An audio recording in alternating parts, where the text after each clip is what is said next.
Sophie duduk di ruang tamu, menatap kotak berwarna cerah yang baru saja diletakkan di dekat sofa. Kotak itu berbeda dari biasanya.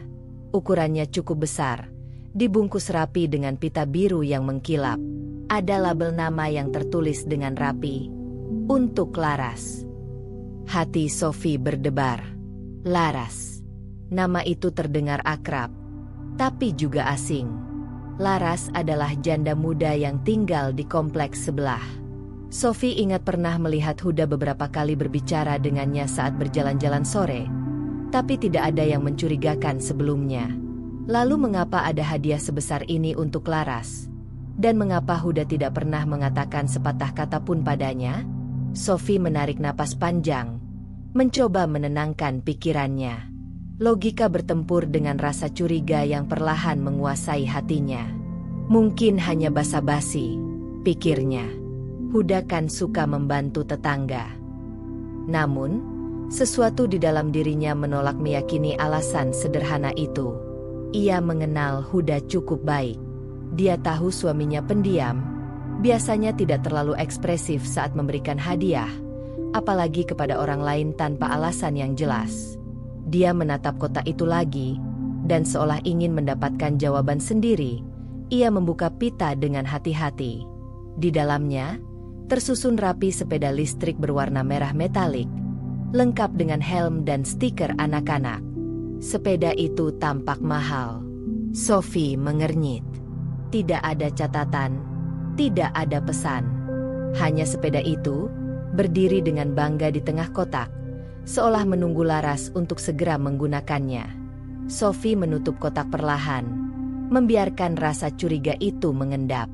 Ia pergi ke dapur untuk membuat secangkir teh. Tapi pikirannya terus melayang pada hadiah itu. Sepeda itu bukan sekadar barang biasa. Ia mulai mengingat kembali beberapa kejadian kecil yang sebelumnya dianggap sepele. Telepon Huda yang sering berdering dan cepat diangkat di luar jangkauan Sophie. Senyum samar yang ia lemparkan saat berbicara dengan Laras beberapa minggu lalu, dan alasan Huda yang kadang terlalu sibuk untuk sekadar minum teh sore dengannya. Semua potongan kecil itu mulai menyatu membentuk bayangan yang mengganggu. Sambil menyeruput teh, Sophie mencoba menenangkan dirinya. "Jangan langsung menuduh," katanya pelan pada diri sendiri. "Mungkin memang hanya perhatian biasa." Namun, kata-kata itu terasa hampa. Perasaan curiga sudah menancap di hatinya. Ia merasa perlu mengamati Huda lebih teliti, memahami apa yang sebenarnya terjadi. Pada malam hari, saat Huda pulang dari kantor, Sophie menyambutnya dengan senyum yang dipaksakan. Huda tampak lelah seperti biasa, membuang tas kerjanya di ruang tamu dan melangkah ke dapur untuk mengambil minum. Sophie menatapnya diam-diam, memperhatikan setiap gerakan, nada suaranya, cara ia meletakkan tangan. Segala hal yang biasanya biasa-biasa saja kini terasa syarat makna. "Bagaimana harimu, sayang?" tanya Sophie dengan suara lembut, berusaha tetap tenang.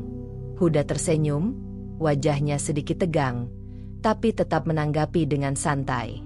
"Seperti biasa, banyak rapat. Kamu sendiri?" Sophie mengangguk, meski hatinya tetap tidak tenang. Ia menunggu momen yang tepat untuk bertanya, tapi kata-kata seakan tersangkut di tenggorokannya. Ia tidak ingin terlihat menuduh tanpa bukti, tapi rasa ingin tahu terus memanggilnya. Beberapa hari berikutnya, Sophie mulai memperhatikan pola baru dalam perilaku Huda. Teleponnya lebih sering berdering. Ia sering meninggalkan ruang tanpa alasan jelas, dan terkadang tampak tergesa-gesa saat pulang kerja. Sophie mulai menulis catatan kecil tentang hal-hal mencurigakan itu, seperti detektif yang menelusuri kasus kecil di rumah sendiri. Suatu sore, ketika Huda pergi keluar sebentar, Sophie tidak sengaja menemukan sebuah nota kecil di meja kerja Huda. Isinya singkat, "Senang bisa melihatmu tersenyum, Laras." Hati Sophie tersentak. Kini rasa curiga berubah menjadi kepastian pahit. Ada sesuatu antara Huda dan Laras. Air mata nyaris jatuh. Tapi Sophie menahan diri. Ia tidak ingin marah tanpa strategi. Ia ingin tahu lebih banyak, memahami sejauh mana keterlibatan Huda. Sophie menutup catatan itu, menarik napas panjang, dan duduk kembali di sofa. Rasa sakit bercampur marah mengalir di seluruh tubuhnya. Ia tahu, jika ia ingin menghadapi ini dengan kepala dingin, ia harus menyusun rencana. Sophie memutuskan untuk mulai mengamati Huda dan Lara secara diam-diam, mencatat setiap gerak-gerik, dan menemukan bukti yang lebih konkret sebelum mengambil langkah lebih jauh. Di malam itu, ketika rumah mulai hening, Sophie duduk di dekat jendela ruang tamu, memandang lampu-lampu kota yang berkelap-kelip, dan berkata pelan pada dirinya sendiri, "Aku akan tahu apa yang sebenarnya terjadi. Tidak ada yang bisa disembunyikan dari mataku." Rasa curiga yang mulai muncul kini berubah menjadi tekad. Sophie tahu, perjalanan ini baru dimulai, dan jalan ke depan akan penuh dengan ketegangan, intrik, dan pengungkapan yang akan menguji kesabaran serta kekuatannya. Sophie duduk di kursi dekat jendela, secangkir teh hangat di tangannya, matanya tetap menempel pada gerbang kompleks. Pikirannya tak lepas dari Laras, janda muda yang entah bagaimana kini menjadi titik pusat rasa curiga Sophie terhadap Huda. Ia tahu, jika ingin memahami apa yang sebenarnya terjadi, ia harus menyelidiki Laras terlebih dahulu. Tapi Sophie bukan tipe orang yang terburu-buru. Ia selalu menganalisis sebelum bertindak. Hari itu, Sophie memutuskan untuk mulai dari hal-hal sederhana. Ia membuka media sosial Laras dari jarak jauh, memperhatikan foto-foto, komentar, dan aktivitas publiknya.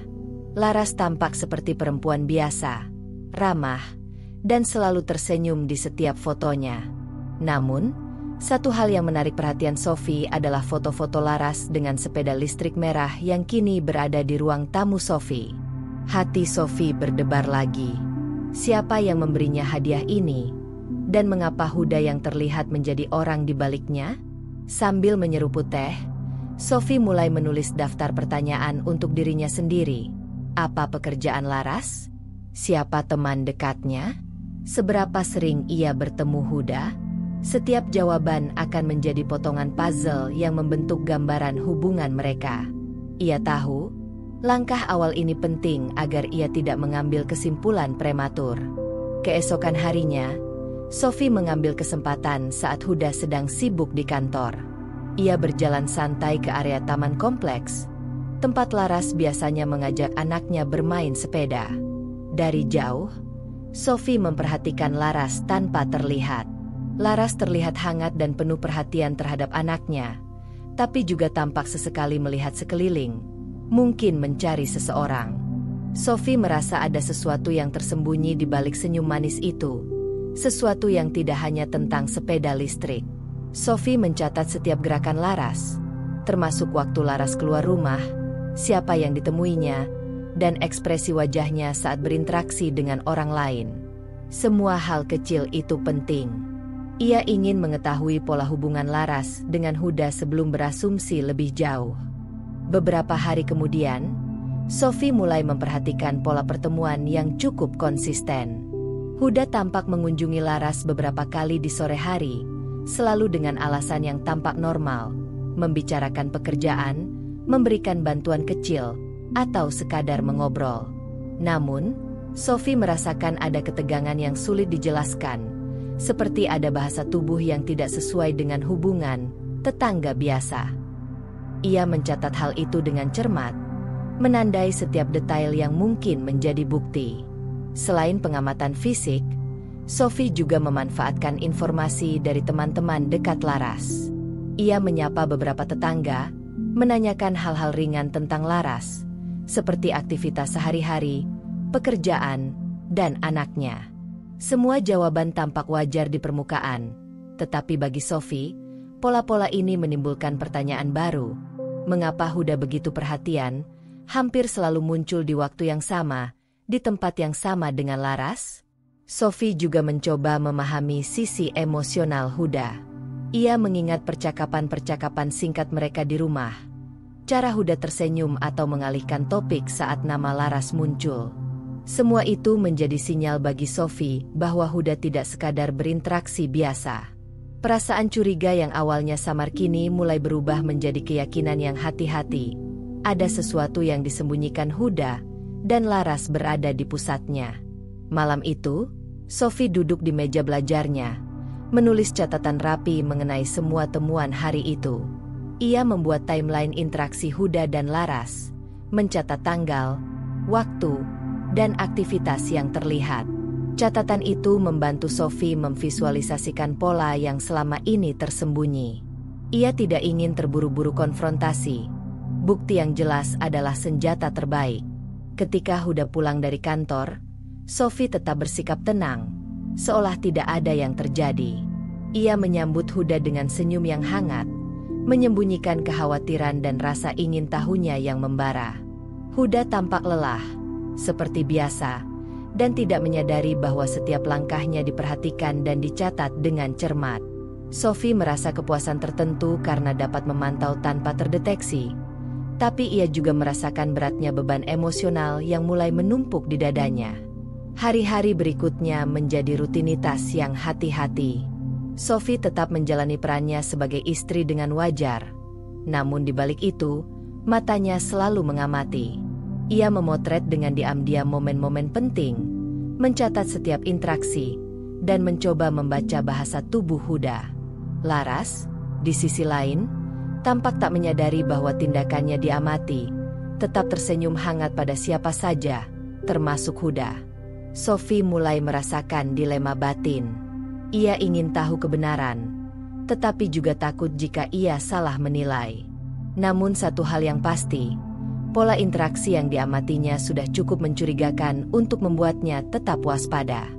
Ia menutup malam itu dengan tekad yang sama seperti sebelumnya, mengetahui apa yang sebenarnya terjadi antara Huda dan Laras, tanpa membuat kesalahan, dan memastikan setiap langkahnya logis dan rapi.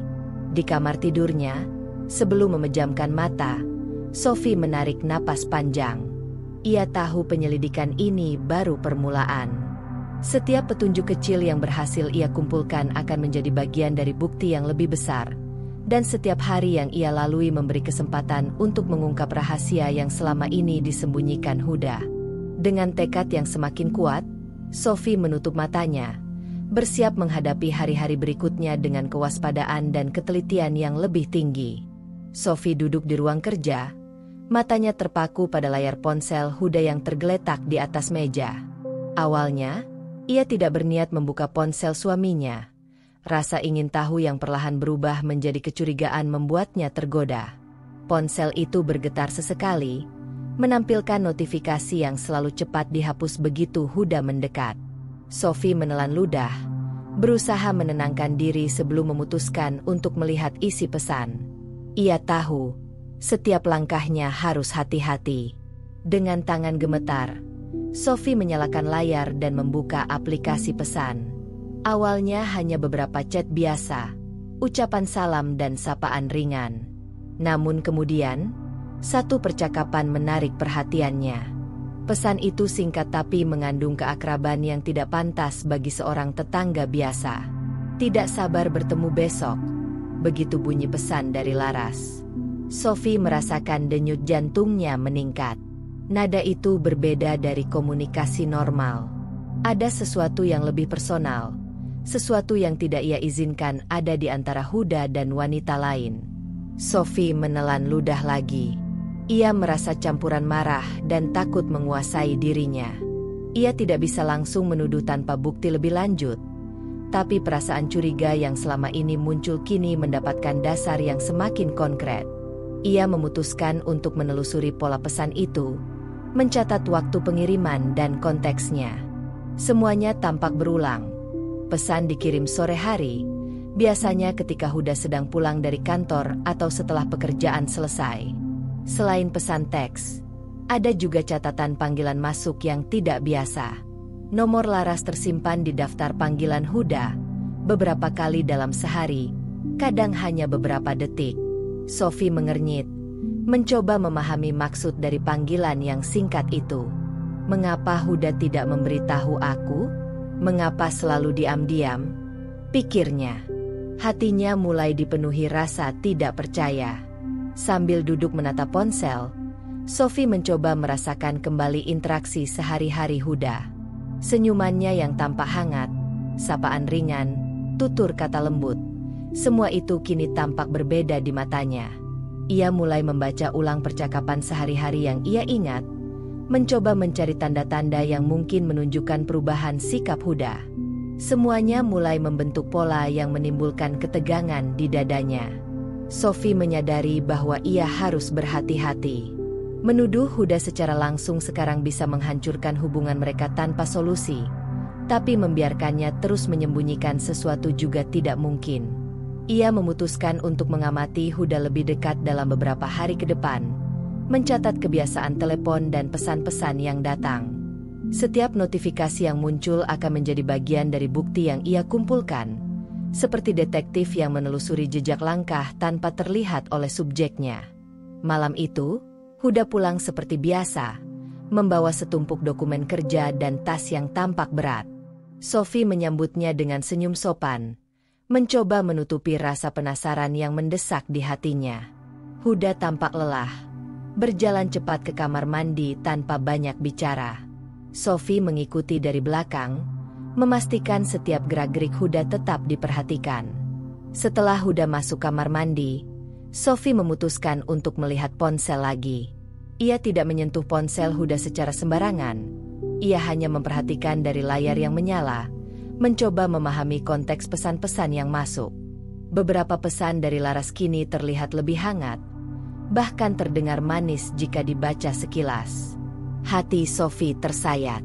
Ia merasa dikhianati, meskipun belum ada pengakuan langsung. Di tengah malam, ketika rumah sudah hening, Sophie duduk di meja kerja dengan catatan yang sudah dibuat. Ia menuliskan pola pesan, waktu pengiriman, dan perubahan nada komunikasi. Semua itu menjadi bukti awal yang bisa ia gunakan untuk memahami sejauh mana keterlibatan Huda. Rasa marah bercampur sedih memenuhi dadanya, tapi di balik itu ada tekad untuk tidak langsung bereaksi emosional. Sophie ingin menghadapi kenyataan dengan kepala dingin, menyusun strategi sebelum konfrontasi. Hari-hari berikutnya, Sophie mulai menyesuaikan perilakunya di rumah. Ia bersikap normal, seperti tidak terjadi apa-apa, tetapi matanya selalu awas terhadap setiap gerak-gerik Huda. Setiap kali ponsel bergetar, ia diam-diam mengamati reaksi Huda. Ada saat-saat Huda tersenyum atau sedikit canggung saat melihat ponselnya, hal-hal kecil yang Sophie catat dengan teliti. Selain pengamatan, Sophie mulai memikirkan cara untuk mendapatkan bukti lebih konkret. Ia ingin tahu apakah pesan itu hanya basa-basi atau tanda awal perselingkuhan yang lebih serius.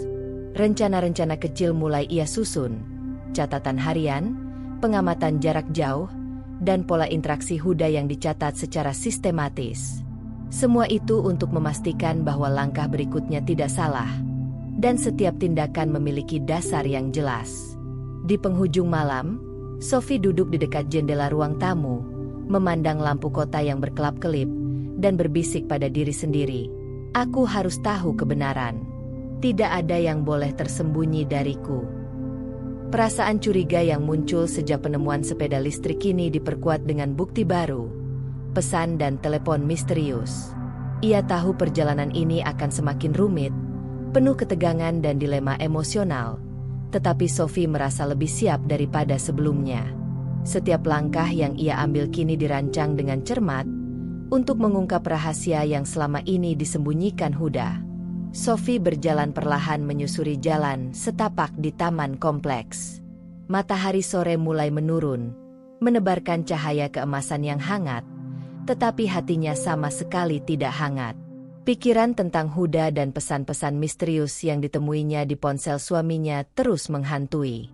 Ia ingin mengamati Laras dari jauh, memahami siapa sebenarnya wanita muda itu yang kini menjadi pusat kecurigaannya. Saat ia melangkah melewati area bermain anak-anak, matanya menangkap sosok Laras yang sedang mendorong sepeda listrik merah kecil, sambil memperhatikan anaknya bermain di dekat ayunan. Sophie berhenti di balik pohon, mencoba tidak terlihat, dan mengamati. Laras tampak tersenyum hangat pada anaknya, membimbingnya dengan sabar. Ada kelembutan dalam cara Laras menatap anaknya, cara tangannya menuntun sepeda, dan cara ia tertawa kecil saat anaknya mencoba menyeimbangkan diri. Namun, Sophie tidak bisa menghilangkan perasaan bahwa ada sisi lain dari Laras yang belum ia lihat. Ia memperhatikan cara Laras sesekali menoleh ke arah jalan setapak, seolah menunggu seseorang. Dan tak lama kemudian, Huda muncul, berjalan cepat namun santai, membawa beberapa dokumen kerja di tangan kirinya. Saat matanya bertemu dengan Laras, sebuah senyum samar muncul di wajahnya. Senyum yang tampak hanya untuk Laras, berbeda dari senyum hangatnya saat bersama Sophie di rumah. Sophie menelan ludah, merasakan campuran marah dan sakit hati. Ia ingin segera menegur Huda, namun logikanya berkata untuk menunggu dan mengamati lebih jauh. Ia mengamati interaksi mereka dari jarak aman. Laras menyapa Huda dengan hangat, dan Huda membalasnya dengan sapaan lembut yang sama, terdengar sangat personal, bukan sekadar salam tetangga biasa.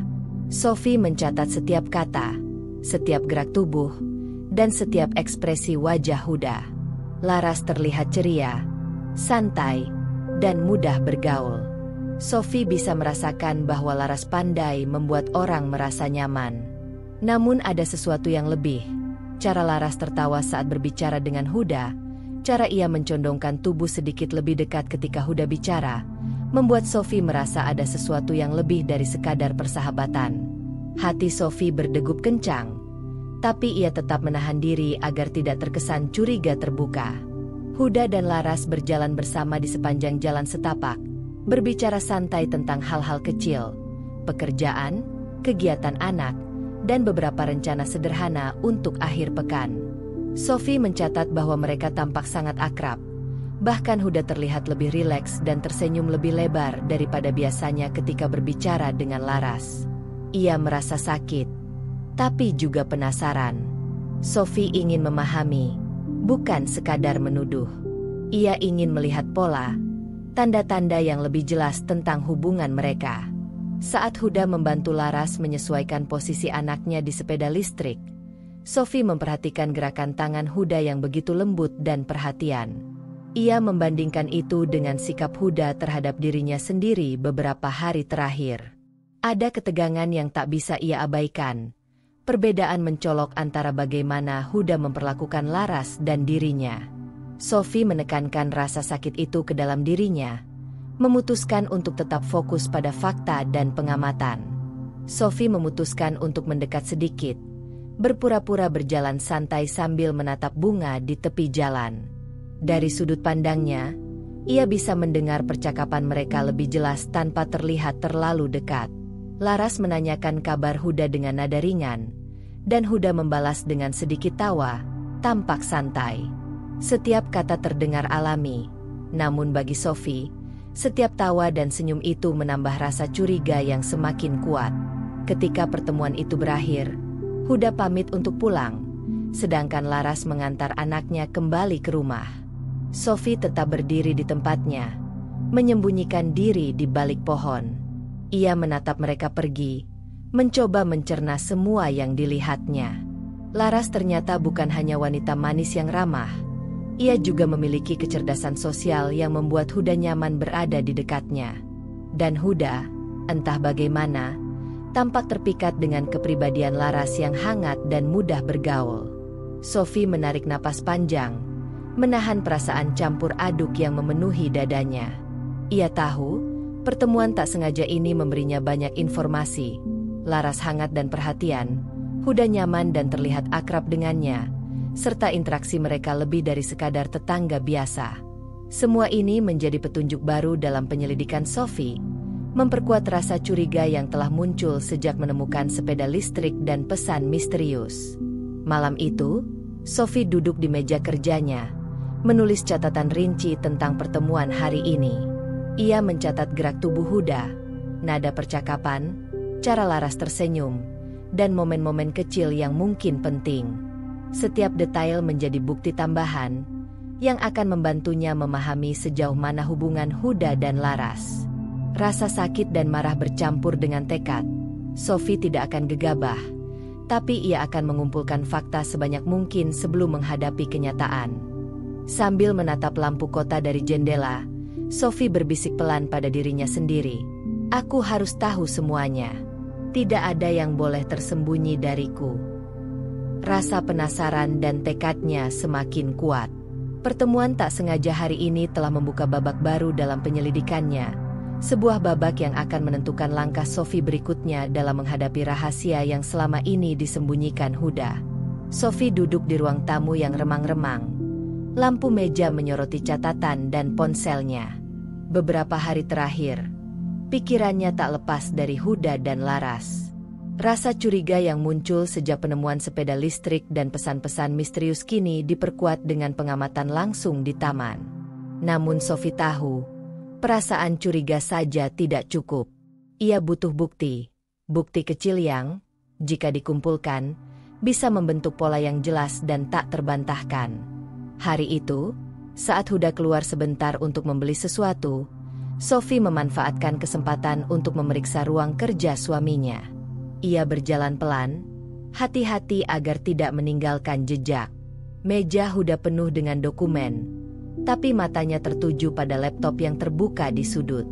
Secara diam-diam, ia membuka folder kerja Huda, yang biasanya berisi dokumen kantor. Namun kali ini, Sophie menemukan sesuatu yang berbeda. Beberapa foto yang tersimpan di folder pribadi.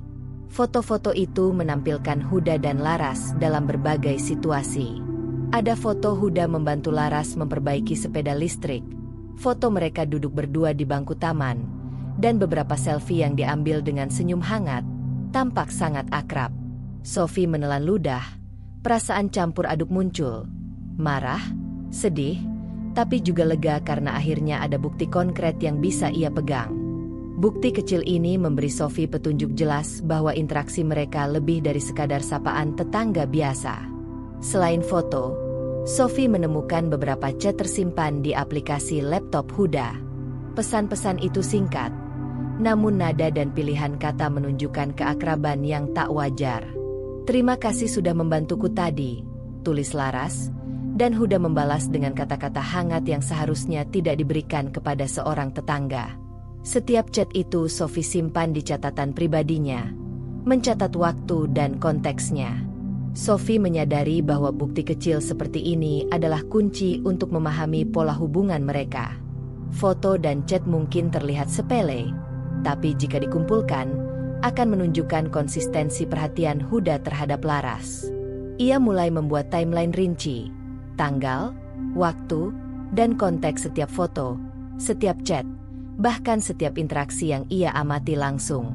Timeline ini akan menjadi dasar kuat sebelum Sophie memutuskan langkah selanjutnya. Selain bukti digital, Sophie juga mulai memperhatikan tanda-tanda fisik kecil di sekitar rumah. Misalnya, Huda tiba-tiba membawa hadiah kecil untuk Laras, atau meninggalkan catatan yang terdengar manis namun terselubung di meja Laras saat Sophie memeriksa dari jarak jauh. Sophie mencatat semua itu dengan teliti. Setiap tindakan Huda, sekecil apapun, kini menjadi petunjuk tambahan yang memperkuat rasa curiganya. Malam itu, ketika Huda pulang, Sophie bersikap tenang seperti biasa.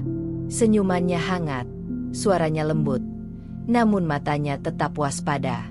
Ia menyambut Huda seolah tidak terjadi apa-apa, sambil menahan detak jantungnya yang memuncak.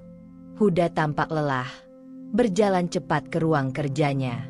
Sophie duduk sejenak, mengingat semua bukti yang baru ditemukannya hari ini. Foto, chat, dan tanda perhatian kecil Huda terhadap Laras kini memenuhi pikirannya. Semua itu adalah potongan puzzle yang selama ini tersembunyi.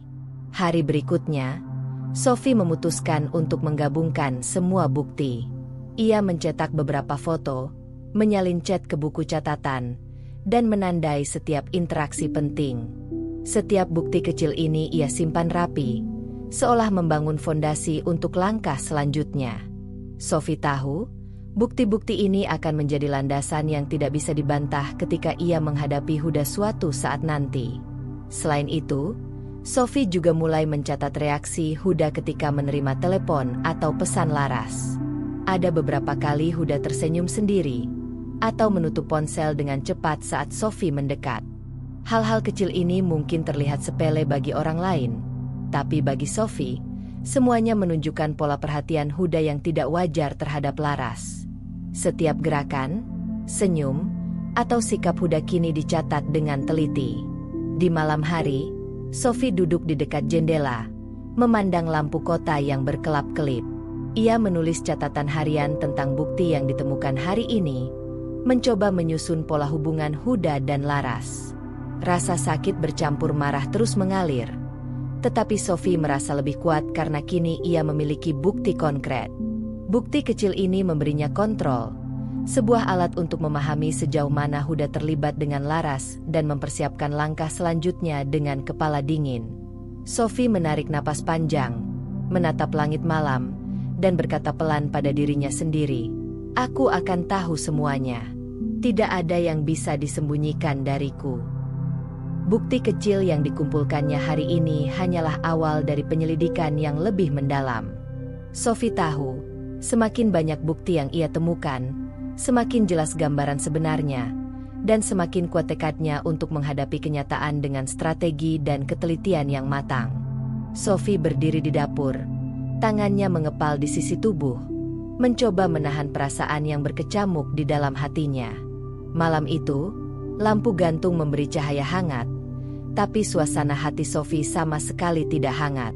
Huda duduk di meja makan, menyeruput teh hangat dengan wajah lelah seperti biasa. Sophie menarik napas panjang dan memutuskan saatnya untuk menghadapi suaminya. Walaupun hanya tentang hal-hal kecil, tapi ini adalah langkah awal untuk menguji keseriusan Huda. "Huda." Suara Sophie terdengar tenang, namun ada nada tajam yang samar. Huda menatapnya, mengangkat alis, sedikit terkejut dengan nada suara Sophie. "Aku ingin bicara sebentar tentang beberapa hal yang aku perhatikan akhir-akhir ini." Huda meletakkan cangkirnya, menatap Sophie dengan senyum samar. "Tentang apa, sayang? Aku harap bukan soal pekerjaan lagi." Nada suaranya terdengar santai, tapi Sophie merasakan sedikit ketegangan di balik senyum itu. Sophie duduk di seberang Huda, matanya menatap langsung. "Aku perhatikan, beberapa hari terakhir, kamu sering menerima telepon di luar jangkauanku. Kadang cepat diangkat, kadang ditutup begitu saja. Aku tidak menuduh, tapi ini membuatku penasaran." Huda menghela napas panjang, mencoba tetap tenang. "Itu hanya urusan kantor, Sophie. Aku tidak ingin kamu khawatir dengan hal-hal sepele." Suaranya terdengar yakin, tapi Sophie menangkap ada sedikit nada gugup di akhir kalimatnya. "Dan ada beberapa hal lain," lanjut Sophie, menahan amarah yang mulai muncul. "Seperti kamu sering terlihat santai dan tersenyum sendiri setelah menerima pesan atau telepon tertentu. Aku hanya ingin tahu apa yang sedang terjadi." Sophie mencoba berbicara dengan kepala dingin, tapi setiap kata yang keluar terasa berat. Huda menatapnya, senyum tipis masih tersisa.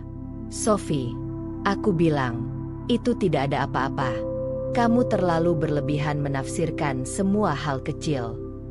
Nada suaranya terdengar meyakinkan, tetapi bagi Sophie, ketidakjelasan itu justru menimbulkan lebih banyak pertanyaan. Sophie menunduk sejenak, menarik napas panjang untuk menenangkan diri. "Aku hanya ingin kita jujur satu sama lain. Huda, kalau ada yang ingin kamu ceritakan, sekarang adalah waktunya. Aku tidak ingin terus merasa seperti ini." Kata-kata itu terdengar lirih, tapi penuh emosi. Huda menatap Sophie, wajahnya tetap tenang, seolah tidak ada yang salah.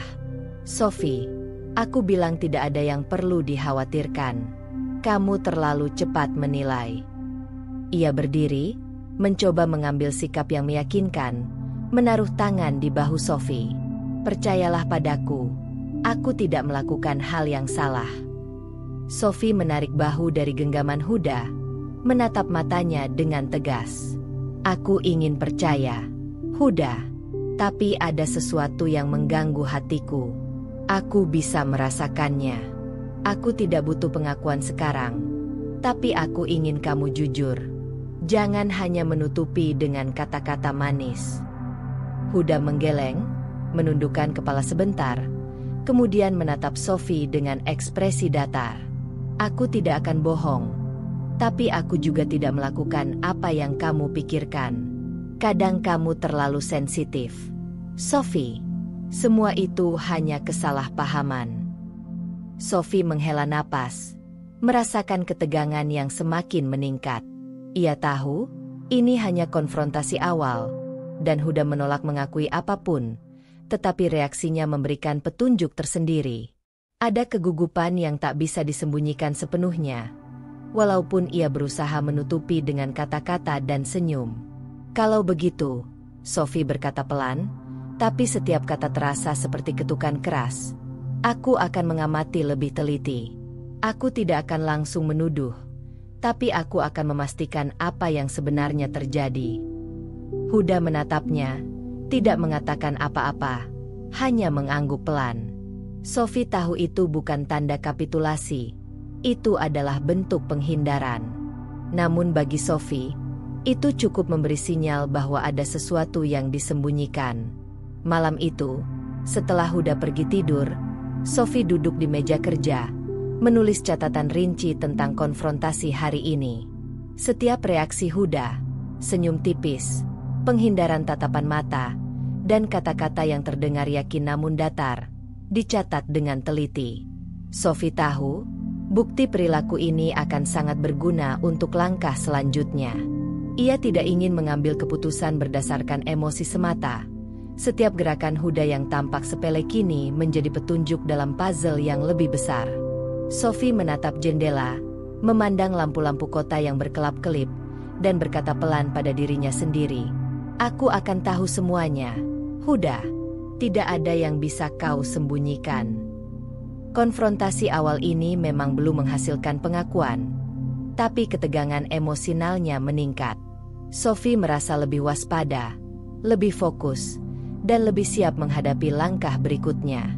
Malam itu, ia memutuskan untuk tidak terburu-buru, tetapi setiap detik pengamatan terhadap Huda akan menjadi bagian dari rencana besarnya. Di balik rasa sakit dan marah, ada tekad yang tumbuh. Sophie tidak akan membiarkan ketidakjujuran menguasai rumah tangganya. Setiap konfrontasi kecil, setiap observasi, adalah bagian dari strategi yang matang. Dan malam itu, Sophie menutup mata dengan tekad bulat, untuk menghadapi Huda dengan bukti yang tak bisa dibantah, dan memastikan ia tetap memegang kendali atas apa yang akan terjadi selanjutnya. Sophie duduk di meja belajarnya, dikelilingi oleh catatan, buku harian, dan laptop. Malam itu, kesunyian rumah memberi ruang baginya untuk merancang strategi yang matang. Setelah konfrontasi awal dengan Huda yang tidak membuahkan pengakuan, Sophie menyadari satu hal, jika ingin mengetahui kebenaran, ia harus bertindak lebih sistematis. Tidak cukup hanya mengamati dari jauh atau menebak. Ia perlu strategi yang cermat, rapi, dan tanpa menimbulkan kecurigaan dari Huda. Langkah pertama yang Sophie pikirkan adalah mendokumentasikan setiap interaksi Huda. Ia membuat tabel di laptop, mencatat tanggal, waktu, dan lokasi setiap kejadian yang dianggap mencurigakan. Setiap telepon, pesan singkat, atau pertemuan dengan Laras dicatat secara rinci, lengkap dengan catatan kecil tentang reaksi Huda, senyum tipis, ekspresi canggung, atau cara ia memegang ponsel. Bagi Sophie, pola perilaku ini menjadi bukti awal yang sangat berharga. Selain mencatat, Sophie mulai memasang pengingat dan alarm di ponselnya sendiri untuk mencatat waktu Huda pergi atau menerima telepon. Ia tidak ingin melakukan konfrontasi terbuka sebelum memiliki bukti yang cukup, karena itu bisa merusak peluang untuk mengumpulkan informasi lebih banyak. Setiap langkah diukur, setiap tindakan dipertimbangkan dengan matang. Sophie juga menyiapkan metode pengamatan dari jarak dekat namun tetap tersembunyi. Ia sering berjalan santai di sekitar taman atau area kompleks, berpura-pura menikmati udara sore, sementara matanya tetap tertuju pada Huda dan Laras. Ia membawa buku catatan kecil, menulis setiap detail kecil, bagaimana Huda membungkuk untuk membantu Laras, nada suara mereka saat berbicara, bahkan gerakan tangan yang tampak biasa tapi bagi Sophie syarat makna. Semua hal itu dikumpulkan sebagai bukti yang tak terbantahkan jika nanti diperlukan.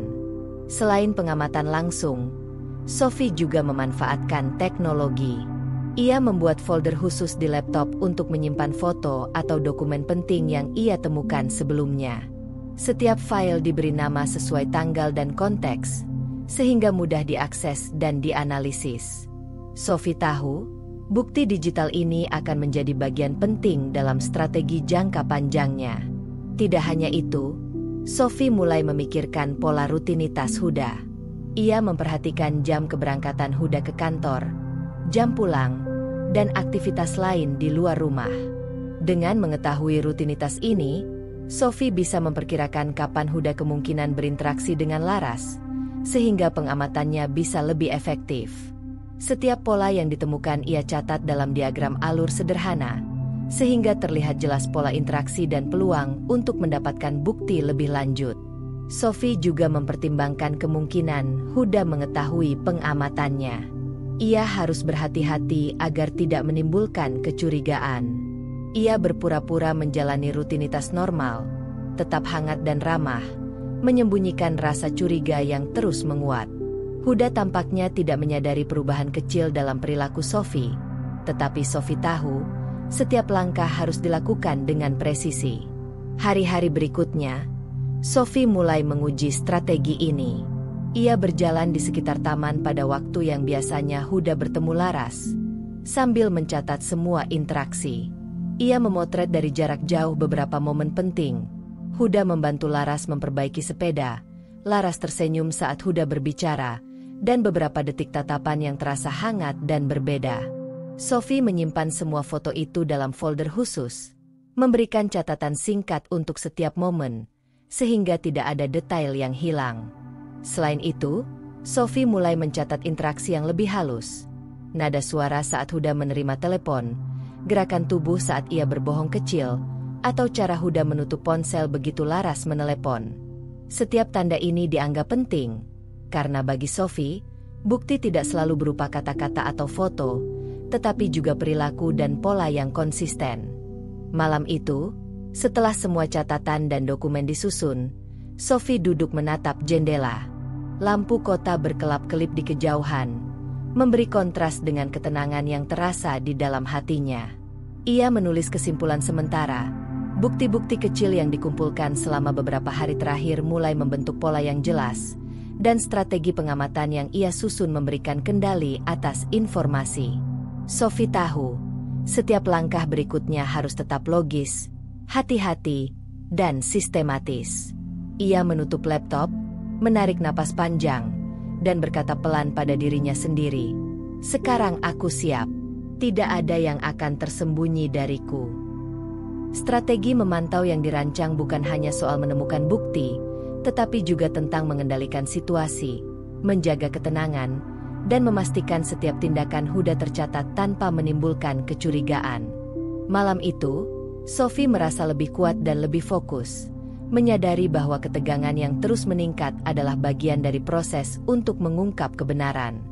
Huda berjalan masuk ke ruang tamu dengan langkah yang lebih lambat dari biasanya.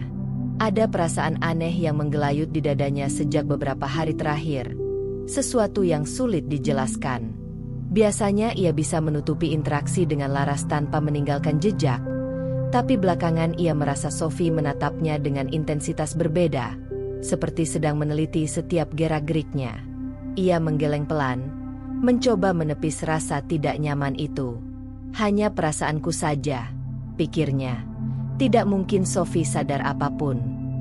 Namun hari itu, ketidaknyamanan itu semakin nyata.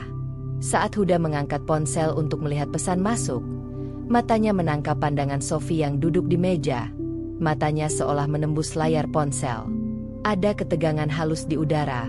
Sophie tampak tenang, tapi aura kewaspadaannya tidak bisa disembunyikan. Huda tersentak sedikit, menutup ponselnya lebih cepat dari biasanya. Sebuah peringatan kecil menembus pikirannya. Sophie sedang mengamati. Huda mencoba tetap santai. Ia berjalan ke dapur, mengambil segelas air, dan berkata ringan, "Apa kabar, sayang?" Sepertinya kamu sibuk malam ini. Suaranya terdengar santai, tapi ada ketegangan di ujung kata-katanya. Sophie tersenyum tipis, menunduk sejenak sebelum menjawab. Hanya menulis catatan saja, Huda. Kamu tahu aku suka mencatat hal-hal penting. Huda menelan ludah. Catatan, kata itu seperti alarm di pikirannya. Ia mulai mengingat beberapa hal yang sebelumnya ia anggap remeh. Sophie yang beberapa kali terlihat duduk diam sambil menatapnya, catatan kecil yang ditulis dengan rapi, perhatian berlebihan terhadap telepon dan pesan singkatnya. Ada pola yang sulit diabaikan. Sejak malam itu, Huda mulai lebih waspada. Ia sadar, setiap gerak-geriknya diperhatikan. Telepon yang biasanya ia angkat santai kini membuatnya berpikir 2 kali. Bahkan senyum yang ia lemparkan pada Laras pun terasa berat, seolah harus diukur agar tidak menimbulkan kecurigaan. Ada ketegangan baru yang membuat Huda merasa terjepit dalam lingkaran pengamatan Sophie. Di kantor, Huda mencoba berpikir logis. Ia menyadari Sophie bukan tipe istri yang gegabah. Setiap gerakan dan ekspresi Sophie penuh perhitungan. Jika Sophie mulai mengamati dengan sistematis, setiap kesalahan kecilnya akan segera tercatat. Huda merasa seolah berada di bawah mikroskop. Setiap langkah harus diperhitungkan. Ia menghela napas panjang, menyadari bahwa situasi ini berbeda dari sebelumnya. Saat pulang, Huda mencoba mengubah pola rutinitasnya. Ia menghindari telepon yang tidak penting, menunda beberapa pertemuan dengan Laras, dan berusaha terlihat biasa di mata Sophie. Namun perubahan itu justru membuatnya semakin cemas. Ada rasa bersalah yang mulai muncul, bukan hanya karena interaksinya dengan Laras, tapi juga karena ia merasakan Sophie mulai mengejar kebenaran dengan ketelitian yang membuatnya tidak nyaman. Di rumah, Huda memperhatikan setiap gerak Sophie. Sophie tampak tenang, menulis catatan di meja kerja, sesekali menatap Huda seakan tahu sesuatu. Huda mulai merasakan ada tekanan yang tidak terlihat, seperti dituntut untuk selalu berhati-hati. Ia menyadari bahwa Sophie tidak akan segera bertanya secara langsung, tapi pengamatan dan catatannya membuat Huda merasa tidak bisa lagi leluasa. Malam itu, Huda duduk sendiri di ruang keluarga, merenung. Ia menyadari bahwa ketegangan yang muncul antara dirinya dan Sophie bukan hanya soal perselingkuhannya sendiri, tetapi juga soal rasa percaya yang mulai terkikis. Ia merasakan bahwa Sophie tidak lagi hanya mencurigai, tetapi mulai merencanakan langkah-langkah untuk mengetahui kebenaran. Huda merasa berada dalam posisi defensif, sesuatu yang jarang ia alami dalam rumah tangganya sendiri. Huda mencoba menenangkan diri dengan berpikir logis. Ia tahu bahwa Sophie pintar, cerdas, dan penuh perhitungan. Jika ia ingin menjaga hubungan dan menghindari konfrontasi langsung, ia harus lebih berhati-hati, mengatur komunikasi dengan Laras, dan menutup celah sekecil apapun yang bisa dimanfaatkan Sophie sebagai bukti. Namun, semakin ia mencoba menutupi, semakin ia merasakan tekanan yang meningkat. Ketegangan di rumah kini terasa seperti udara yang tebal, sulit untuk bernapas. Hari-hari berikutnya, perubahan sikap Huda semakin terlihat. Ia lebih jarang menatap ponsel, lebih sering menjaga jarak saat berbicara dengan Laras, dan berusaha terlihat lebih fokus pada pekerjaan. Namun setiap langkahnya di rumah tetap diawasi oleh Sophie. Huda mulai merasakan mata Sophie seakan mengikuti setiap gerakannya, setiap ekspresi yang ia buat. Perasaan waspada itu membuatnya sulit tidur, sulit bersantai, dan setiap interaksi di rumah terasa tegang. Malam itu, sebelum tidur, Huda duduk di tepi ranjang, menatap Sophie yang membaca di sisi lain kamar. Ada rasa bersalah dan ketakutan yang bercampur di dadanya. Ia tahu bahwa Sophie mulai mengumpulkan bukti, mengamati setiap gerak, dan ketegangan ini bukan hanya tentang rasa curiga sederhana. Ini tentang strategi, tentang kecerdikan Sophie yang kini membuat Huda mulai merasakan akibat dari tindakannya. Huda menarik napas panjang, mencoba menenangkan diri, tetapi ketegangan tetap ada. Ia sadar, Rumah tangga mereka tidak lagi seperti sebelumnya. Sophie kini lebih waspada, lebih cermat, dan setiap langkah Huda diperhitungkan. Huda mulai memahami bahwa peran pengamat dan yang diamati telah bergeser.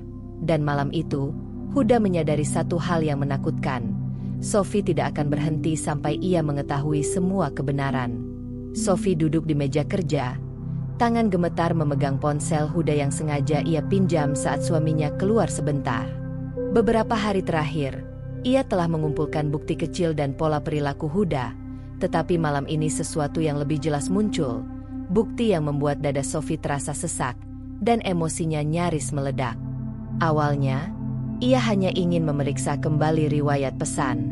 Namun saat membuka folder tersembunyi di ponsel Huda, matanya terpaku pada beberapa foto yang tersimpan rapi, berbeda dari sebelumnya. Foto-foto itu jelas menunjukkan kedekatan yang tidak wajar antara Huda dan Laras. Huda memeluk bahu Laras saat mereka berjalan di taman. Laras menatap Huda dengan senyum hangat, dan ada beberapa foto selfie yang mereka ambil berdua. Wajah mereka dekat, terlihat nyaman dan akrab. Setiap gambar seolah mengonfirmasi rasa curiga Sophie yang selama ini ia simpan rapi. Sophie menelan ludah.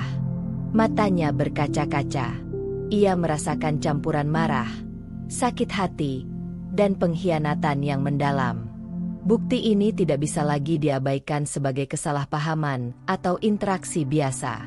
Ia merasakan hawa panas di dadanya, detak jantungnya meningkat, dan rasanya seluruh rumah sunyi di sekelilingnya. Hanya Sophie, ponsel Huda, dan kenyataan yang pahit itu. Selain foto, ada chat tersimpan yang menunjukkan kedekatan emosional Huda dan Laras. Pesan-pesan itu bukan sekadar basa-basi. Ada candaan, perhatian, dan kata-kata manis yang jelas ditujukan untuk hubungan lebih dari teman. Sophie membaca setiap pesan dengan perlahan, menandai kata-kata yang menunjukkan kedekatan yang tidak pantas bagi seorang tetangga biasa. Setiap baris terasa seperti pisau yang menusuk hatinya, tetapi sekaligus memberi kejelasan. Ia tidak salah menaruh curiga. Emosi Sophie memuncak, tetapi ia mencoba tetap berpikir jernih. Ia tahu bahwa bukti ini adalah kunci untuk langkah selanjutnya. Tidak boleh ada kata-kata atau tindakan terburu-buru yang bisa merusak peluang untuk menghadapi Huda dengan strategi matang. Dengan tangan gemetar, Sophie mulai mencetak foto-foto itu dan menyalin percakapan penting ke buku catatan pribadinya, menyusun semuanya berdasarkan tanggal, waktu, dan konteks. Bukti ini akan menjadi fondasi konfrontasi yang tak bisa dibantah Huda. Sambil menata bukti, Sophie menatap foto Huda dan Laras berulang kali. Ia merasa campuran sakit hati dan kemarahan menguasai seluruh tubuhnya. Ia menutup mata sesaat, menarik napas panjang, mencoba menenangkan diri, tetapi pikirannya terus memutar. Bagaimana Huda bisa bersikap biasa di rumah, tersenyum padanya, sementara di balik itu, ia begitu akrab dengan Laras? Sophie merasa ditipu, dikhianati, dan sekaligus sadar bahwa ia harus lebih cermat dalam menghadapi situasi ini. Malam itu, Sophie menyusun strategi baru. Bukti kuat ini memungkinkan ia merancang langkah-langkah berikutnya, mengamati Huda lebih teliti, menyiapkan pertanyaan spesifik saat konfrontasi, dan memastikan bahwa setiap bukti tersusun rapi agar tidak bisa dibantah. Ia tahu, emosinya tidak boleh menguasai sepenuhnya. Setiap langkah harus logis, sistematis, dan terukur. Sophie mengambil jeda sejenak, memandang lampu kota dari jendela ruang kerja. Lampu-lampu berkelap-kelip seperti menyinari kesunyian malam yang kini terasa berat di hatinya.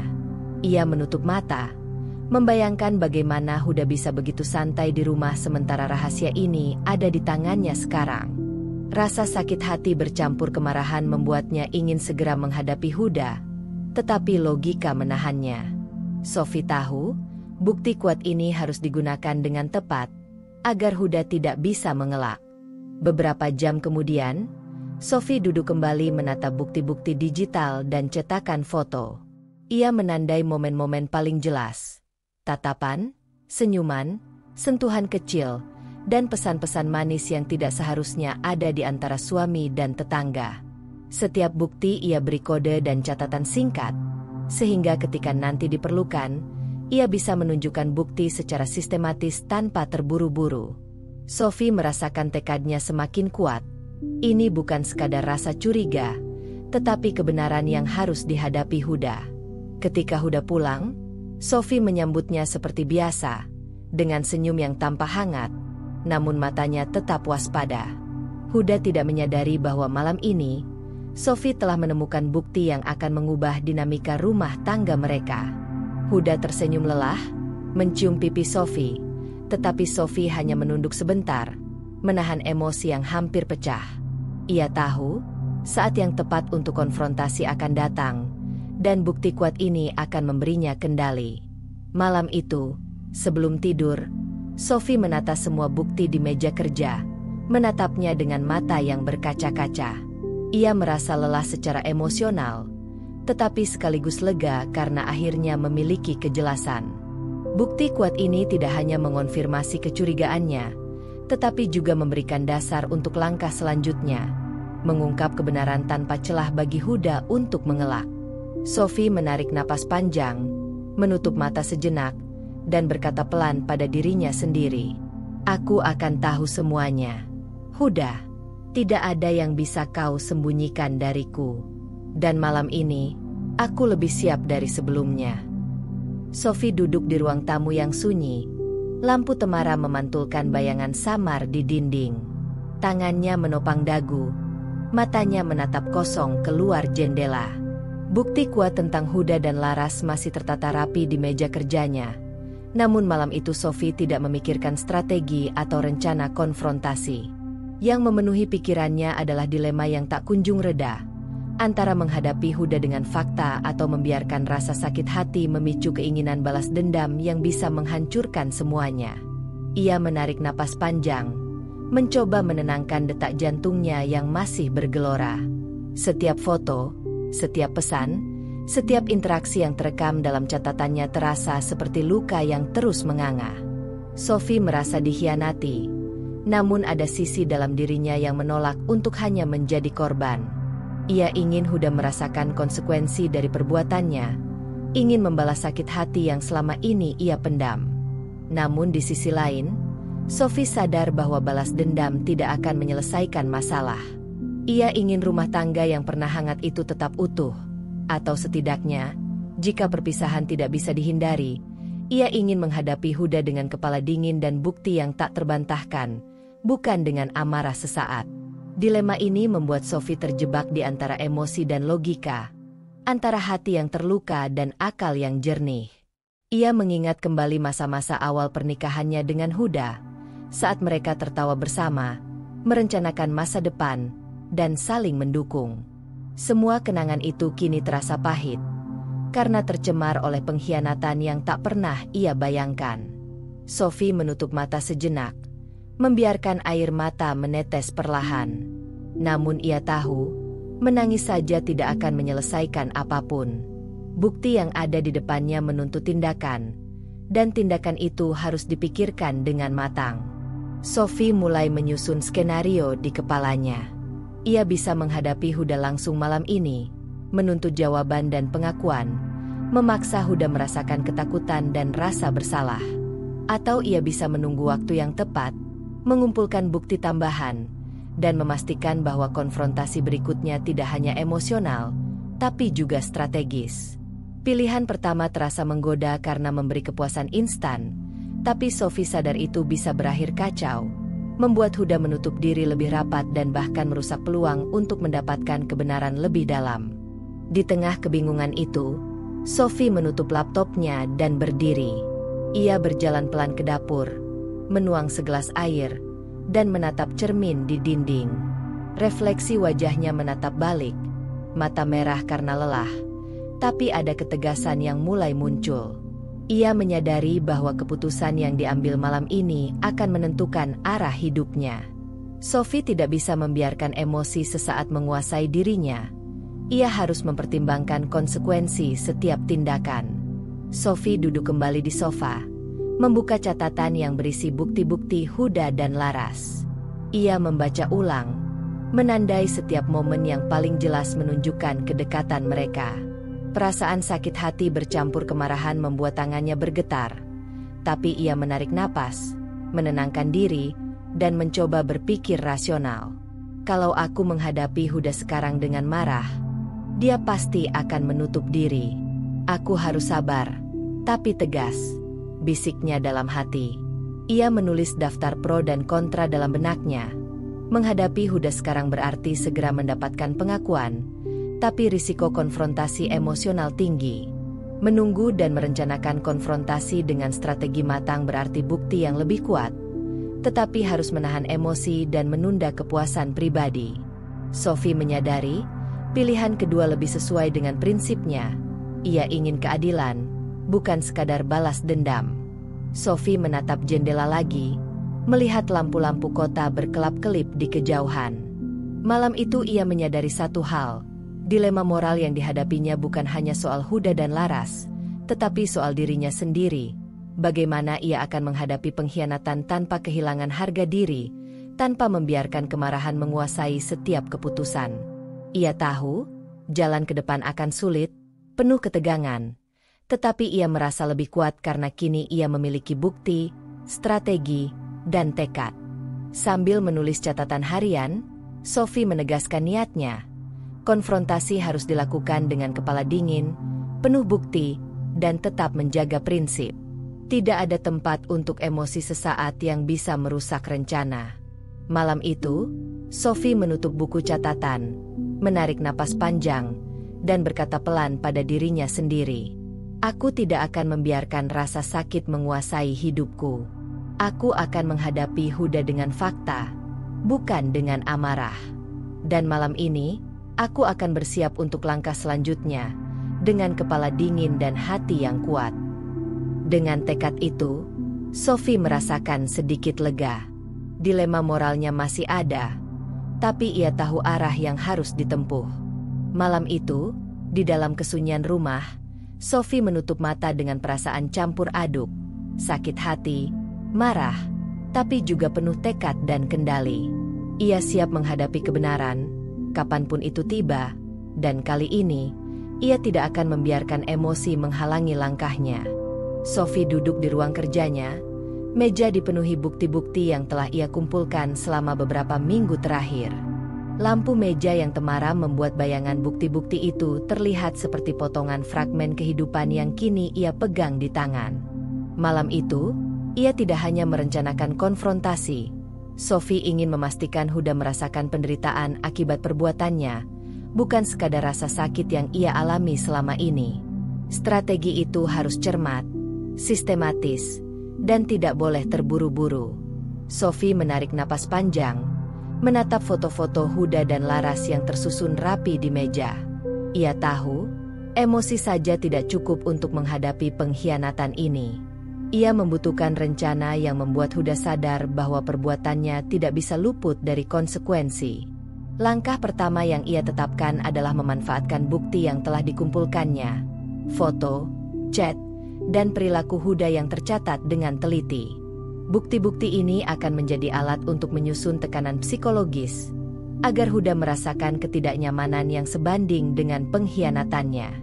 Sophie membuat daftar tindakan Huda yang paling mencolok, mulai dari pesan-pesan manis, perhatian yang berlebihan pada Laras, hingga momen-momen di mana Huda terlihat santai dan nyaman bersama Laras. Setiap peristiwa ia beri kode, sehingga ketika ia mulai menekankan bukti ini pada Huda, pola perilaku yang tak bisa dibantah akan tersusun rapi di depan matanya. Sophie merasa puas. Untuk pertama kalinya, ia merasakan kendali atas situasi yang selama ini membuatnya sakit hati. Selanjutnya, Sophie memikirkan langkah-langkah untuk menghadapi Huda secara psikologis. Ia tidak ingin langsung meledakkan kemarahan, karena itu hanya akan membuat Huda menutup diri atau berbohong lebih rapat. Sophie ingin Huda merasakan ketegangan yang terus-menerus, mulai dari rasa waspada, cemas, hingga ketidakpastian. Strategi ini termasuk memperlihatkan bahwa Sophie mengetahui sebagian besar rahasia Huda, tanpa menunjukkan seluruh bukti sekaligus. Salah satu langkahnya adalah memulai percakapan yang seolah-olah santai, Namun di baliknya terselip pertanyaan-pertanyaan kritis yang memaksa Huda berpikir 2 kali sebelum menjawab. Sophie akan menekankan detail kecil, hal-hal yang sebelumnya Huda anggap tidak penting, agar Huda mulai merasa bahwa setiap gerakannya diawasi. Tujuannya jelas. Huda harus merasakan tekanan psikologis sebelum konfrontasi penuh dilakukan. Sophie juga memutuskan untuk mengontrol informasi yang keluar dari dirinya. Ia akan tetap bersikap hangat di depan Huda, berpura-pura seperti tidak terjadi apa-apa, tetapi setiap gerakan dan kata-kata Huda kini dicatat secara sistematis. Strategi ini memungkinkan Sophie menumpuk bukti tambahan, sekaligus meningkatkan ketegangan di dalam rumah. Huda mulai merasakan ketidaknyamanan tanpa tahu dari mana datangnya, sementara Sophie tetap memegang kendali. Tidak hanya itu, Sophie merencanakan langkah tambahan, menciptakan situasi di mana Huda secara tidak langsung menyadari bahwa rahasianya bisa terbongkar kapan saja. Misalnya, ia bisa meninggalkan bukti-bukti kecil yang sengaja terlihat, sebuah catatan, foto, atau pesan, tanpa secara eksplisit menuduh Huda. Ini akan membuat Huda merasa terus diawasi dan cemas, tanpa menyadari bahwa semuanya bagian dari rencana Sophie. Sophie menarik napas panjang dan menatap catatan yang telah ia buat. Ia menyadari bahwa strategi ini bukan sekadar balas dendam emosional. Ini adalah balas dendam yang terstruktur, logis, dan berfokus pada mengembalikan kendali atas rumah tangga yang sempat ia rasakan hilang. Setiap langkah telah diperhitungkan, dan setiap konsekuensi diukur agar tidak melampaui batas, tetapi cukup untuk membuat Huda menderita secara psikologis. Di tengah malam, Sophie menulis skenario percakapan dengan Huda. Ia menandai titik-titik di mana Huda kemungkinan akan merespon dengan gugup, senyum tipis, atau menghindar. Sophie membayangkan setiap gerak tubuh Huda, dan bagaimana ia akan menekankan bukti-bukti tersebut satu persatu, membiarkan Huda menyadari pola perilakunya sendiri. Strategi ini memberi Sophie rasa kekuatan yang sebelumnya ia rasa hilang. Setelah semuanya tertata, Sophie menutup catatan, menarik napas panjang, dan menatap lampu kota di luar jendela. Malam itu, ia merasakan campuran lega dan ketegangan.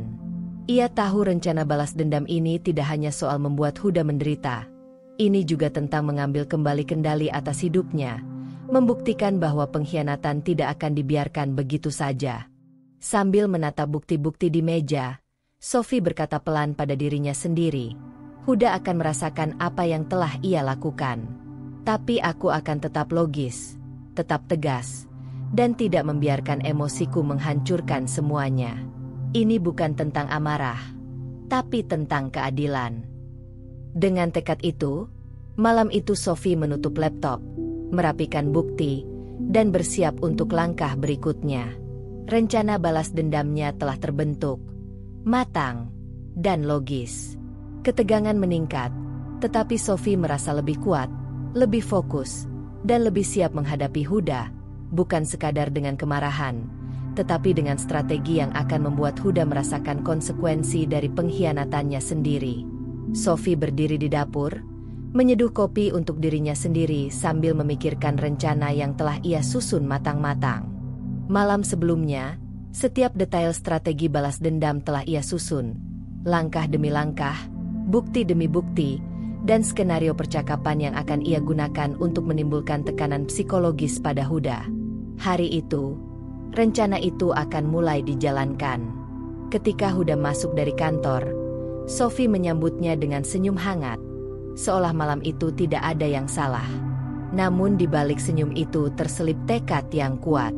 Huda merasa ada yang berbeda. Sejak beberapa hari terakhir, Sophie tampak lebih tenang, tapi matanya menatap dengan intensitas yang menimbulkan rasa tidak nyaman di dada Huda. Ia tersenyum kecil, mencoba bersikap santai, tetapi setiap gerak Sophie tampak mengandung arti tersembunyi yang membuatnya gelisah.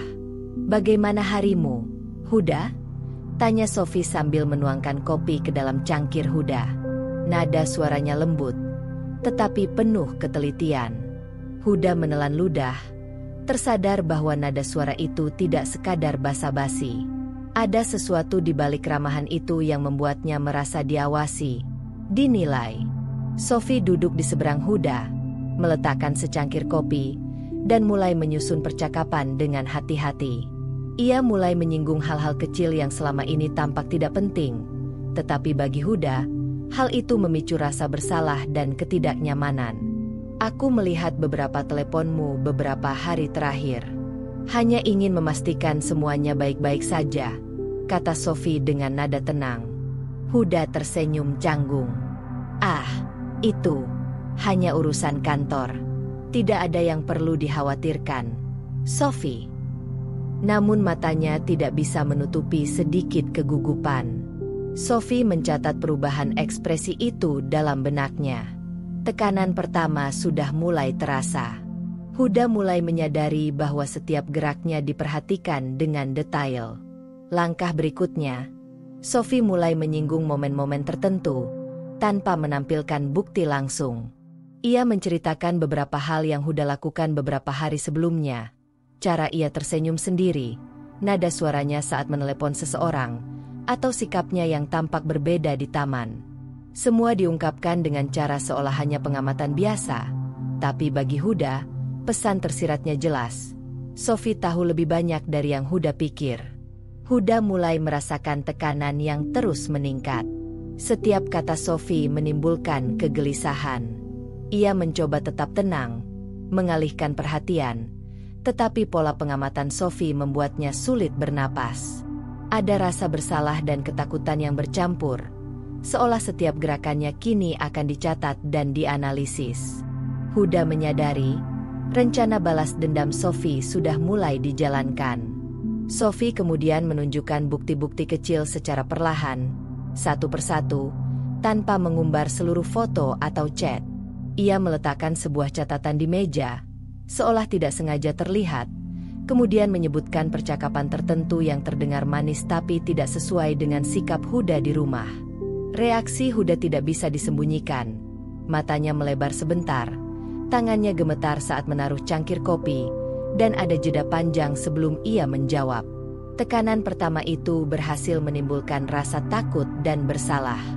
Hari itu, Sophie memutuskan untuk meningkatkan tekanan dengan menata bukti digital di laptopnya, membuka beberapa folder seolah terlupa di depan Huda.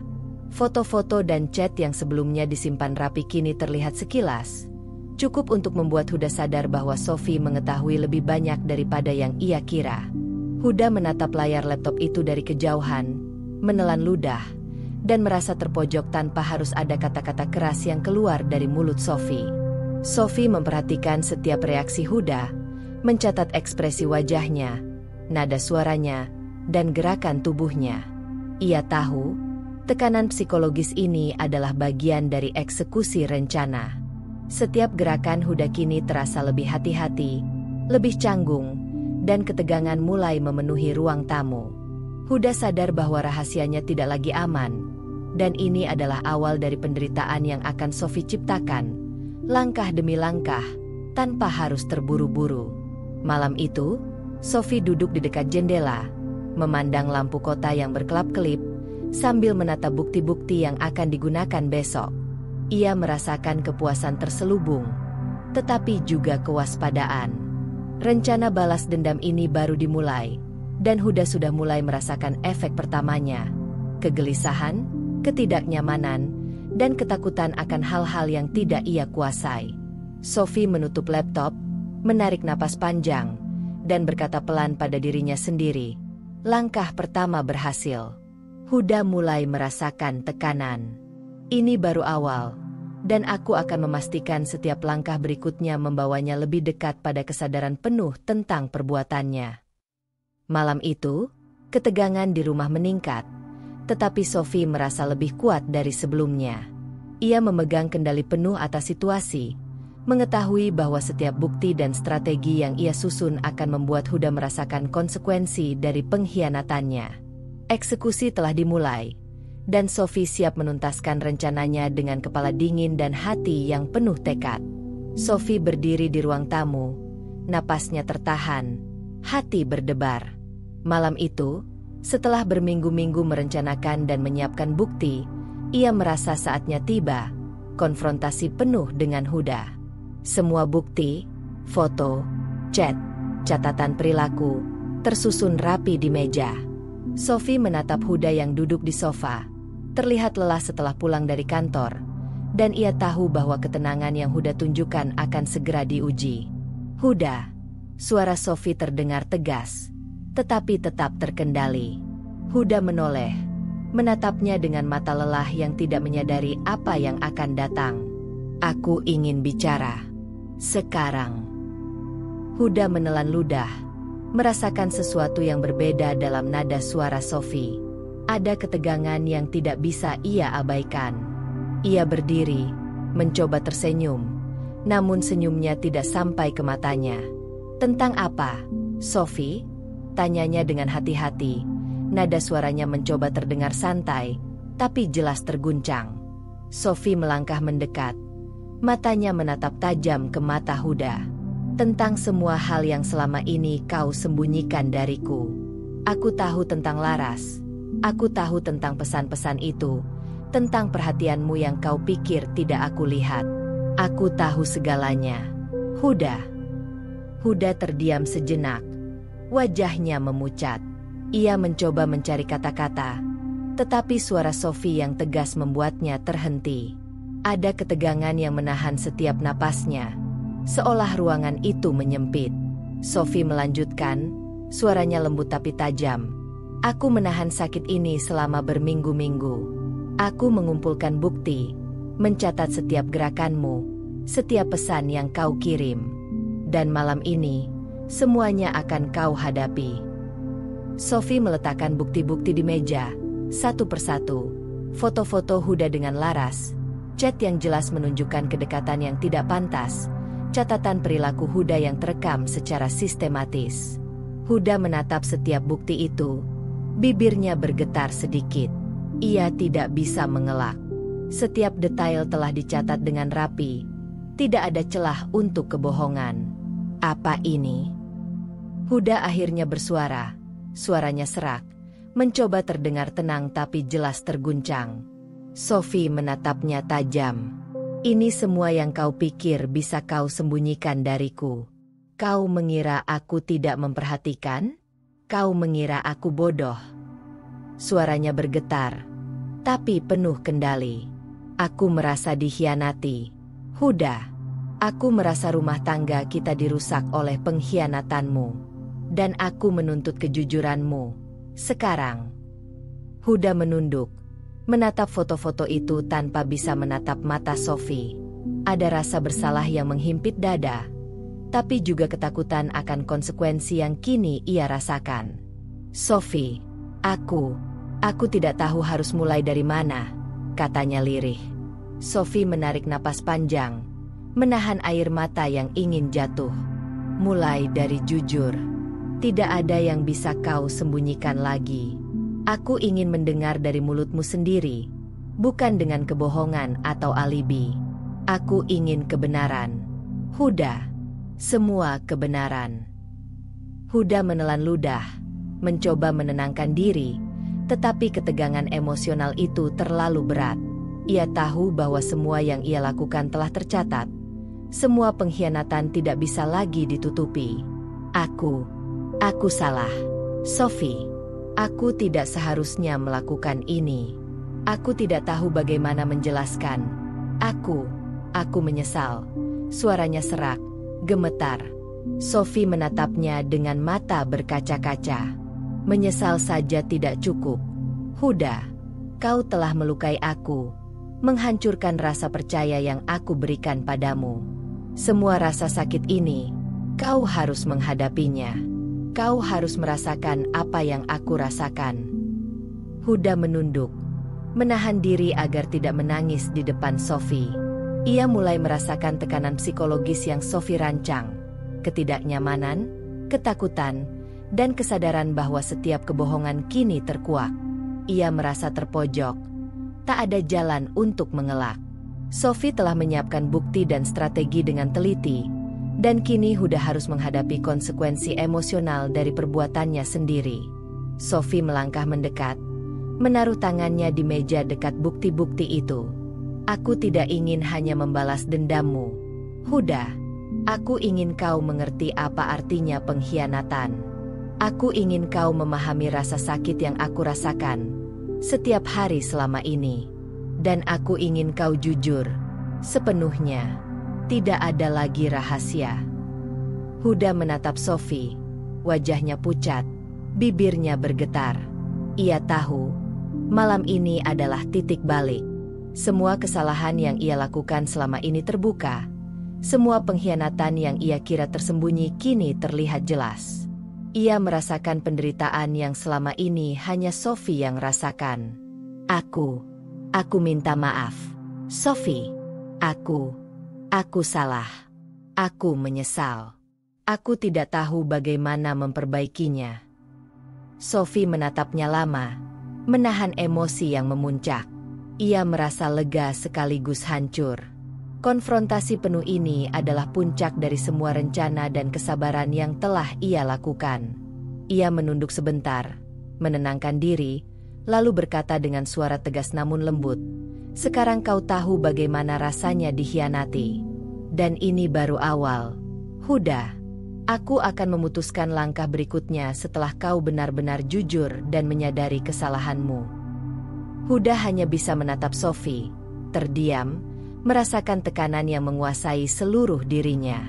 Malam itu, rumah mereka dipenuhi ketegangan emosional, dan Sophie tahu bahwa konfrontasi penuh ini bukan hanya soal bukti, tapi tentang menghadirkan konsekuensi yang Huda harus rasakan. Sophie menutup babak malam itu dengan tekad bulat. Ia telah menghadapi Huda, mengungkap semua bukti, dan menunjukkan rasa sakitnya.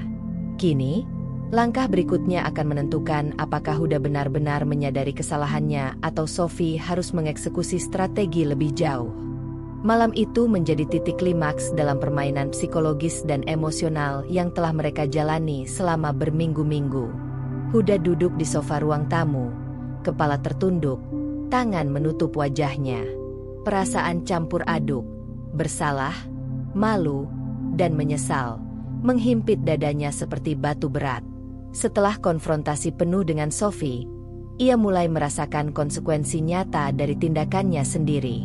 Hubungan dengan Laras yang selama ini ia anggap manis dan menggairahkan kini berantakan, sementara rumah tangga yang sempat ia abaikan kini berada di tangan Sophie, yang kini memegang kendali penuh. Sophie duduk di seberangnya, tampak tenang namun waspada. Wajahnya masih lembab oleh emosi malam sebelumnya, tetapi matanya menatap Huda dengan ketegasan yang jelas. Ia tidak akan membiarkan Huda lepas begitu saja.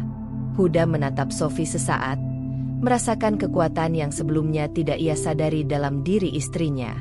Kali ini, ia benar-benar menyadari betapa besar kesalahannya. "Maaf, Sophie, aku menyesal. Aku tidak tahu harus bagaimana memperbaiki semuanya." Suara Huda terdengar serak, hampir berbisik. Ia menyesal bukan sekadar karena ketahuan, tetapi karena menyadari dampak tindakannya terhadap semua orang, terutama Sophie dan dirinya sendiri. Sophie menunduk sebentar, menahan emosi, lalu berkata tegas, "Menyesal saja tidak cukup. Huda, aku ingin melihat perubahan nyata, bukan kata-kata. Aku ingin kau benar-benar menyadari apa yang telah kau lakukan, bukan hanya untukku, tapi juga untuk dirimu sendiri." Huda menelan ludah, merasa sesak di dada. Ia menyadari bahwa hubungannya dengan Laras kini hancur. Laras yang selama ini tampak manis dan menyenangkan ternyata bukan sekadar teman, tetapi juga sumber masalah yang kini menjeratnya. Ia merasa terpojok, tidak ada jalan untuk kembali seperti semula. Setiap pesan yang ia kirim, setiap perhatian yang ia berikan pada Laras, kini menjadi bukti nyata yang tidak bisa ia hapus. Sophie tetap mengontrol situasi dengan penuh kesadaran. Ia tidak terburu-buru mengeksekusi langkah berikutnya, tetapi setiap gerak Huda dicermati. Ia ingin memastikan bahwa Huda benar-benar merasakan penyesalannya, sekaligus memahami bahwa Sophie memiliki kendali penuh. Strategi psikologis yang ia susun berbulan-bulan akhirnya membuahkan hasil. Huda kini gelisah, cemas, dan benar-benar berada di posisi defensif. "Laras, hubunganku dengannya hancur. Sophie, Aku tidak tahu harus bagaimana. Aku salah besar. Suara Huda terdengar lirih, namun kali ini penuh kepedihan. Ia merasakan kehilangan kontrol atas situasi yang sebelumnya ia kuasai. Laras yang dulunya menjadi pusat perhatian dan rahasia kini menjadi simbol dari kegagalannya sendiri. Sophie menatap Huda, matanya tidak berkedip, penuh ketegasan. Dan itulah akibat dari tindakanmu. Huda, kau merasa enak saat menyakiti orang lain, tetapi sekarang kau sendiri yang menanggung akibatnya. Ini bukan hanya tentang rasa sakitku, tapi tentang tanggung jawabmu terhadap setiap keputusan yang kau ambil. Huda menunduk lebih dalam, merasakan beratnya kata-kata Sophie. Ia mulai menyadari bahwa penyesalannya tidak cukup untuk mengembalikan apa yang telah hilang. Rumah tangga mereka kini berada di tangan Sophie, dan hubungannya dengan Laras telah berantakan karena ia terlalu memikirkan keinginan sesaat tanpa memperhitungkan konsekuensi. Sophie menarik napas panjang, menahan emosinya sendiri. Ia tahu Huda harus merasakan tekanan itu sepenuhnya, harus menyadari bahwa tidak ada jalan untuk mengelak. Setiap langkah, setiap keputusan Huda, kini berada di bawah pengawasan Sophie. Ia tetap mengontrol situasi, memastikan bahwa Huda tidak bisa menipu dirinya lagi, sekaligus menjaga integritas dirinya sendiri. Huda mulai berbicara lagi, kali ini lebih lirih dan lebih rendah. Aku tidak ingin kehilanganmu, Sophie. Aku salah besar. Aku tidak akan mengulanginya lagi. Sophie menatapnya lama, membaca ketulusan dalam nada suaranya, tetapi tetap menjaga jarak emosional. Ia tahu, Huda harus membuktikan penyesalannya melalui tindakan, bukan hanya kata-kata. Kau punya kesempatan untuk memperbaiki semuanya, Huda. Tapi jangan kira aku akan membiarkanmu kembali seperti sebelum ini. Aku mengontrol situasi, dan setiap langkahmu akan aku perhatikan. Huda menunduk, menyadari sepenuhnya posisinya. Malam itu, penyesalan yang ia rasakan bukan sekadar akibat ketahuan, tetapi akibat nyata dari kerusakan yang ia ciptakan. Hubungannya dengan Laras hancur, kepercayaan Sophie terguncang, dan dirinya sendiri berada di posisi defensif. Ia tidak bisa lagi mengulangi kesalahan yang sama, karena setiap geraknya kini berada di bawah pengawasan Sophie. Sophie menutup malam itu dengan langkah pasti. Ia tahu Huda telah merasakan dampak dari tindakannya, dan rencana balas dendam psikologis yang ia susun selama berminggu-minggu membuahkan hasil. Huda menyesal, gelisah, dan sadar bahwa rumah tangga mereka bukan lagi arena yang bisa ia kendalikan sesuka hati. Sophie tetap memegang kendali penuh, memastikan bahwa setiap tindakan Huda ke depan akan dipertimbangkan dengan matang, dan bahwa konsekuensi dari pengkhianatan itu tetap ada. Malam itu, keheningan mengisi rumah mereka. Sophie duduk dengan tenang, sementara Huda menunduk dalam penyesalan. Hubungan dengan Laras hancur, rumah tangga mereka berada di tangan Sophie, dan Huda mulai memahami arti dari setiap tindakan yang telah ia lakukan.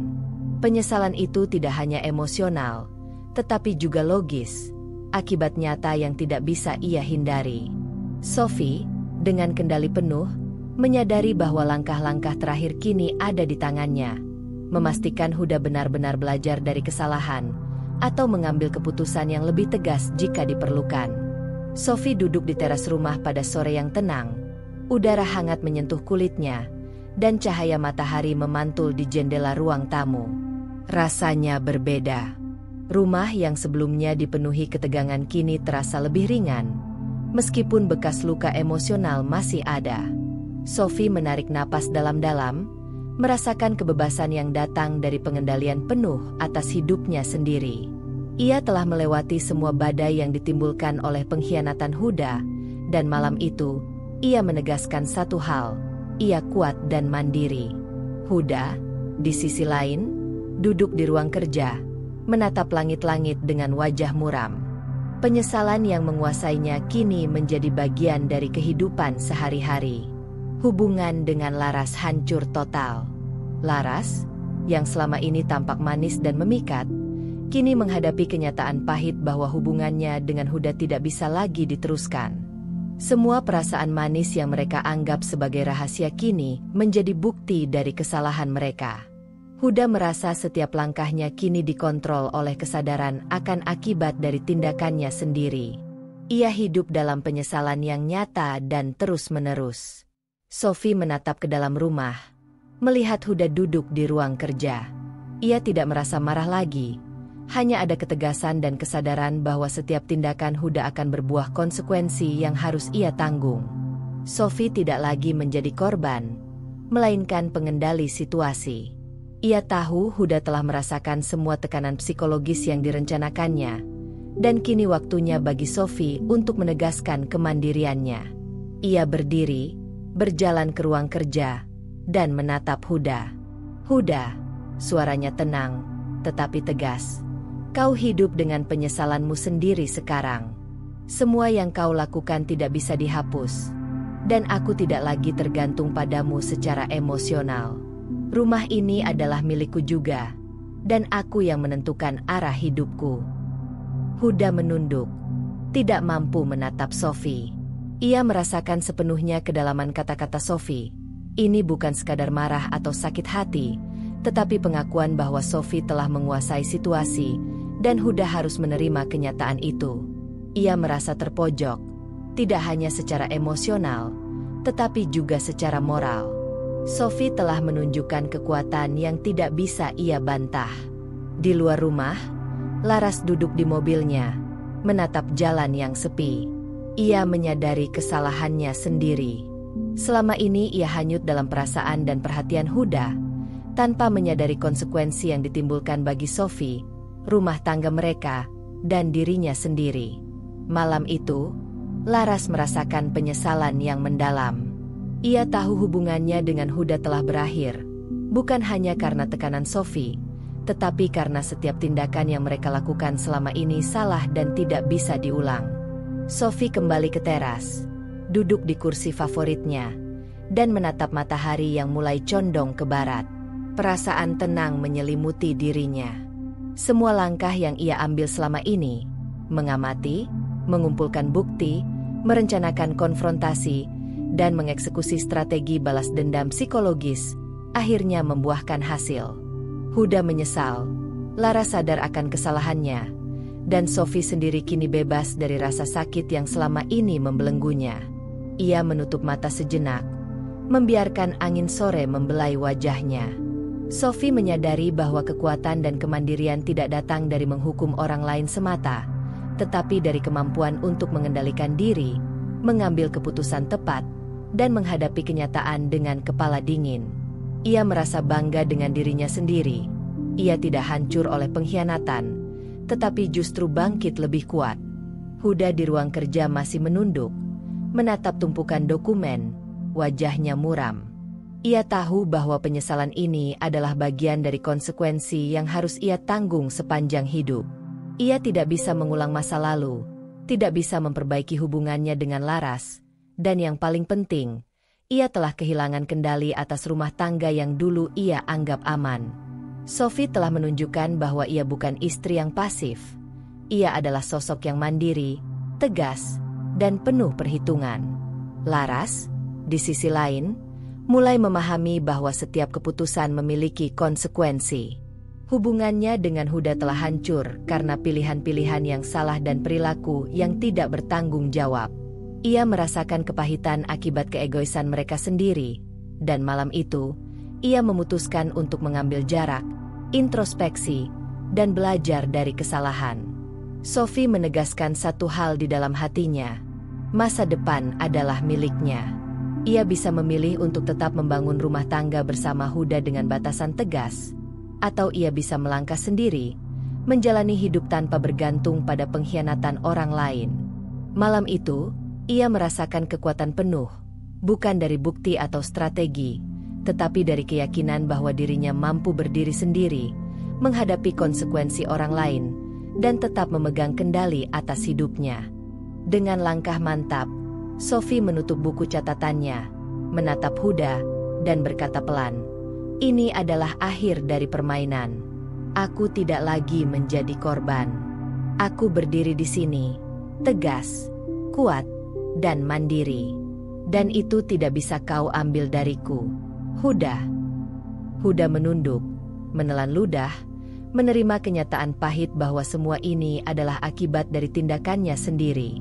Laras, di luar, juga menyadari kesalahannya.